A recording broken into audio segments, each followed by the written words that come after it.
Ça y est, c'est la rentrée, les vacances sont finies, on est fin prêt.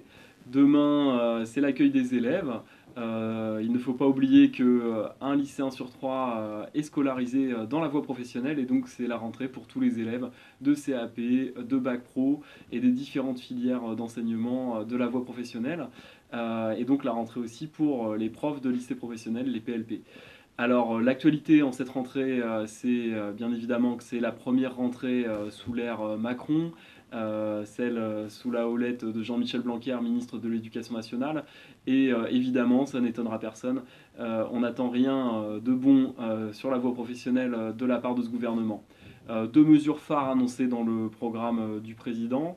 La première, qui aura une conséquence directe, immédiate, c'est l'affectation de toute la taxe d'apprentissage aux formations uniquement en apprentissage. Ça veut dire très concrètement moins de sous dans les lycées professionnels pour assurer des formations de qualité sous statut scolaire. L'autre direction indiquée dans le programme présidentiel, c'est le développement de l'apprentissage de manière importante au sein de la voie professionnelle.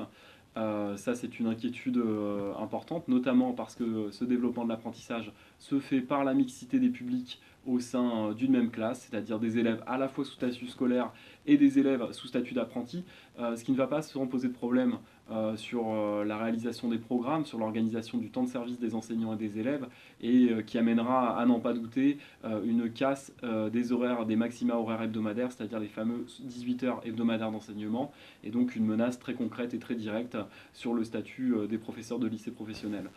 À n'en pas douter donc, la politique qui sera menée en direction de la voie professionnelle va avoir des conséquences néfastes pour nos conditions d'enseignement et pour les conditions d'apprentissage des élèves.